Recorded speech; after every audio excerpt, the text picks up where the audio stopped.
Hi guys, welcome back to my channel. This is Shanvi Verma if you don't already know me. Welcome back to my channel. As you can see, there's been a change in setting and I haven't filmed for a long time, but I'm back, and without further ado, let's get into the video.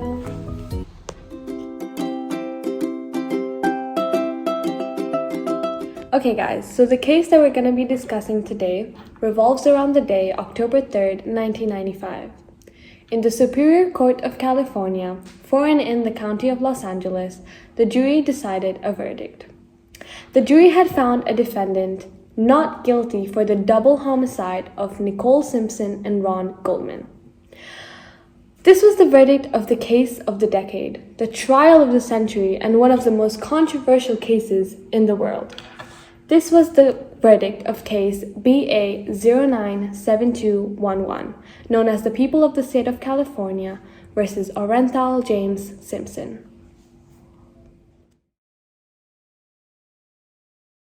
So even though it's been 25 years since the verdict was decided, people still believe or even still question if OJ was actually not guilty. They question if OJ actually did it or not. So today, we're going to find out for ourselves if OJ actually did it or not. So before we proceed into the gory details of the murder itself and the evidence given by both sides of the case, I think we need some background details on OJ himself and his personal life. Now, OJ, Orenthal James Simpson, aka the Juice, was a very famous American former football player who played in the NFL for about 11 seasons. Now, just at the age of 26, he became the first NFL player to rush for more than 2,000 yards in a season. For this reason, I think in the 1990s, he became a very famous person and lots of people admired him and looked up to him. He became a symbol of representation for the Black community living in California and soon became an advertising spokesman as well. Now, OJ was a celebrity, basically a celebrity, and he lived like one as well, in a big bungalow in LA with his family and his children and his wife. And he was on the TV a lot, but sometimes he was on it for the wrong reasons. So the first time that the public got to see OJ's dark side, or his side that wasn't the famous football player or that wasn't the Juice, was in 1989 when he was put under public scrutiny for being a domestic abuser. Yes, OJ Simpson was a domestic abuser. He abused his wife, Nicole Simpson. On January 1st, 1989, he abused his wife, Nicole Simpson, so badly that she required medical treatment. OJ had left Nicole with a cut lip, a swollen cheek, a blackened eye, and a handprint on her neck. The prosecutor on the 1989 case, Deputy City Attorney Robert Pingle, has stated that because of how severe the beating was, OJ was required to serve 30 days in jail. Now, when you leave someone with a cut lip, a swollen cheek, a blackened eye, and a handprint on their neck, honestly, I think that they should serve way more than just 30 days. But because of how famous OJ was, he didn't even do that. He didn't even serve 30 days. He was even supposed to volunteer at a center program for men who battered their wives, but he didn't do that. Instead, he was allowed to receive counseling from a psychiatrist of his own choice. So this not only shows us that the OJ Simpson got away with domestic abuse, but it also shows us that OJ was naturally an aggressive person and he was probably capable of doing much more than just abuse. This, I think, was the beginning of OJ and his popularity and fame versus crimes that he got away with. Nicole filed for divorce just 3 years after the domestic violence case. And just 2 years after the domestic violence case, in 1994, a double homicide occurred, in which one of the victims was Nicole. Nicole Brown Simpson, who was 35 years old, and her friend, Ron Goldman, who was a 25-year-old restaurant waiter, were stabbed to death in Nicole's Brentwood home on Sunday, June 12, 1994. Nicole lived alone in her Brentwood home at Bundy Drive. Meanwhile, OJ lived in Rockingham Avenue in Brentwood with his children. The bodies were discovered right after midnight on June 13, 1994, and Nicole's body was quite literally destroyed. Before I go on to explain how exactly the bodies were destroyed and show you guys images, I would like to put a trigger warning. If you guys think you'd be triggered by the following images or my explanation, I'd please suggest that you skip this part. Apparently, Nicole had been stabbed 7 times in her face and scalp, and her throat had been slit. Ron Goldman, on the other hand, died due to a loss of blood, largely from 2 stab wounds straight to his heart. The crime was discovered by a pedestrian who immediately reported it to the police, and almost instantly the LAPD arrived at the murder scene. Now, the first thing that LAPD thought of doing after they identified the victims' bodies was to report it to someone who knew the victims. So they called OJ late at night, explaining to him the news of what had just happened. OJ was obviously shocked to hear about his ex-wife's death, but later the police revealed that OJ hadn't even asked how she had died. Now, honestly, if you call up someone late at night telling them that someone close to them has died, even if it's their ex, the first question they should ask would be how they died. OJ didn't do that. Because of this, the LAPD became suspicious immediately, and they decided to go to Rockingham Avenue where OJ lived but wasn't there at the moment. The lead detective of this case is Mark Furman, and the reason he's so important to this case is because he's the one who discovered the black gloves found in Rockingham Avenue. Yes, in OJ's backyard lay 2 black gloves with droplets of blood on it. As soon as the LAPD noticed this, OJ Simpson became a prime suspect of this murder case. While families related to the Simpsons mourned Nicole's death, the forensics lab had just discovered that the gloves found at Rockingham contains the defendant's OJ's blood on it, as well as Ron and Nicole's blood on it.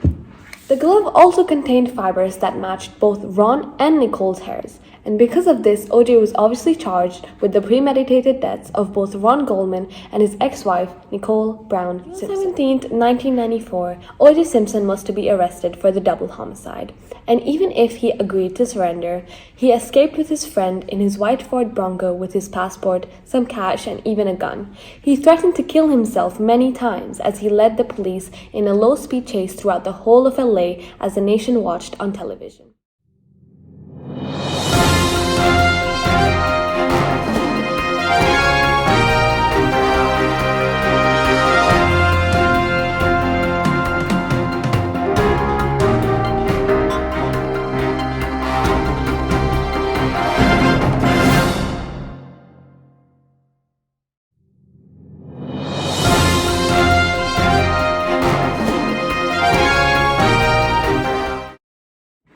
This act of OJ's was obviously very suspicious, and lots of people started to believe that OJ was actually guilty. However, there was a lot of support towards OJ from the black community. As a black celebrity in the 1990s, I think a reason why the black community wanted to support OJ this much and stood by him this much is because they weren't used to seeing that much of a black representation in the US, which is a predominantly white country. I think they believed that the legal system would just want to remove OJ from where he was on a high pedestal just because of his skin color. Apparently, one of the magazine covers had edited a picture of OJ to make him look darker, and there was a lot of feedback from the crowd on this. People said that the LAPD and the media had showed what they truly believed, that black meant more dangerous and someone of a darker skin color was more capable of doing such an act, which is absolutely ridiculous and doesn't make sense. Majority of the people thought that the LAPD had set up OJ or framed him for the murders just because he was a black person. They thought that the LAPD had a systemic racism problem. Looking at all the feedback from the public and how majority of the people thought that OJ was innocent, OJ decided to plead not guilty for the murders of his ex-wife Nicole Simpson and her friend Ron Goldman on July 22nd, 1994. Honestly, I feel like this act of OJ's was influenced by the public because majority of the public, black public, were supporting him and thought that OJ was framed for the murders. So OJ became a little bit more confident, and he even created his own defense team, which he called the Dream Team. This included lead attorney Robert Shapiro and Johnny Cochran, who was one of the best black trial lawyers of the nation. As for the prosecution, it was led by an ace trial lawyer, Marcia Clark, who served as lead counsel, supported by Chris Darden, who was another black lawyer. OJ's case allowed cameras in the courtroom, there were protests all around town, and people watched the case on their TVs. This was one of the most publicized cases in the world, and it showed. For this reason, it took so long for the trial to start, and the main cause for this was because the prosecution and the defense couldn't settle on a jury.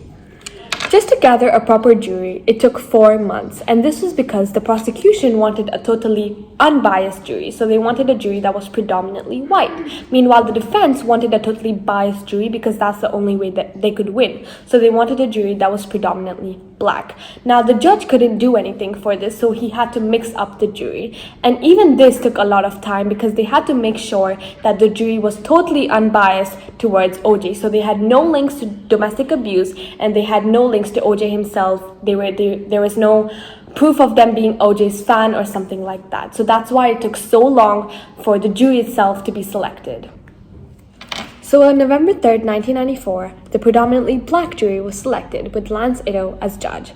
Now, the reason this was so unpredictable was because it took them 4 months to make this not happen, and in the end it happened because the jury was predominantly black, so it was a biased jury.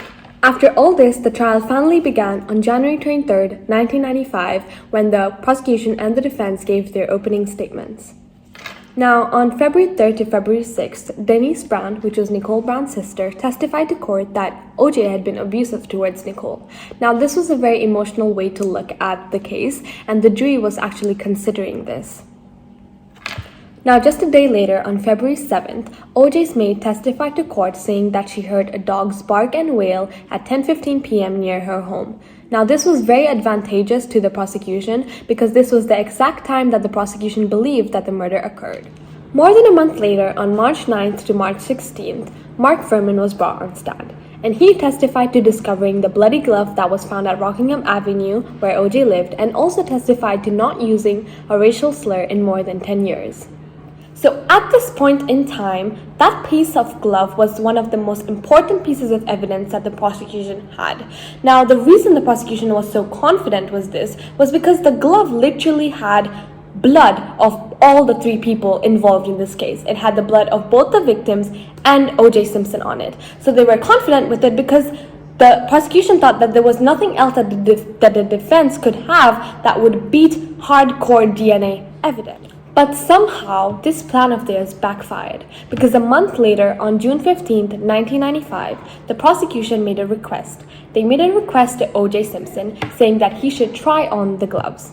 And when OJ tried on the gloves, it clearly did not fit. Now, when it did not fit, the whole courtroom was shocked. Johnny Cochran, who was now lead counsel of the defense team, said his one famous line that is still acknowledged to this day.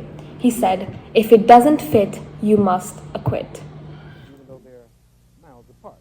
When Darden was talking, like the defining moment in this trial, the day Mr. Darden asked Mr. Simpson to try on those gloves, and the gloves didn't fit.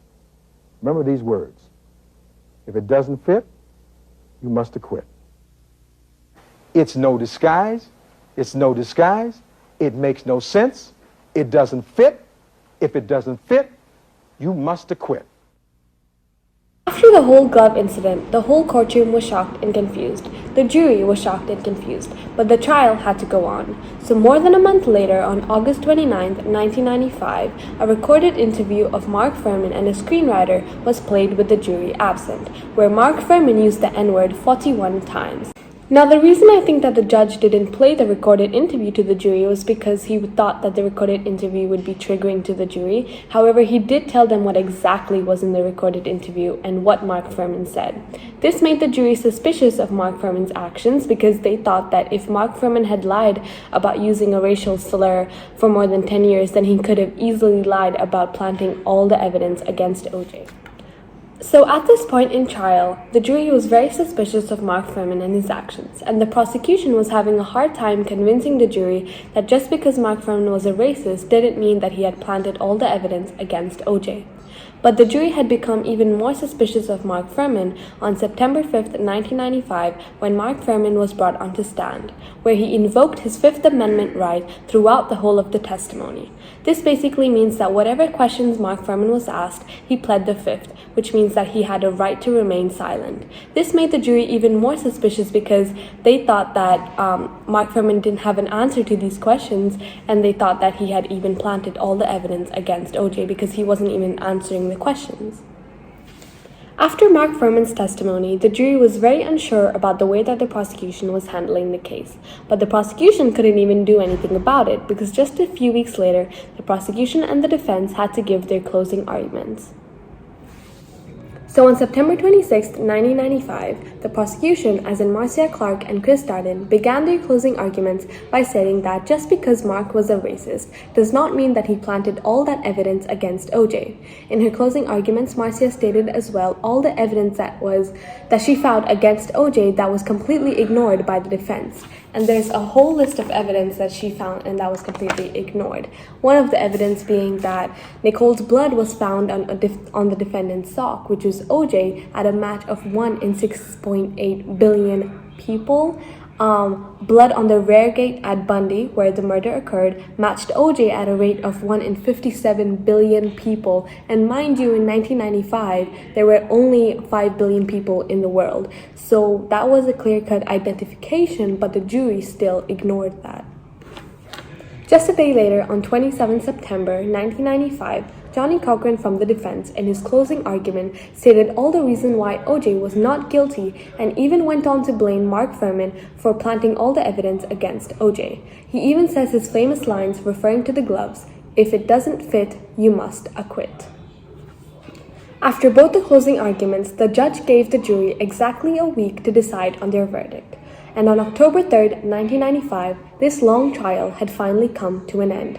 The jury had found the defendant, OJ Simpson, not guilty for the murders of his ex-wife, Nicole Simpson, and her friend, Ron Goldman.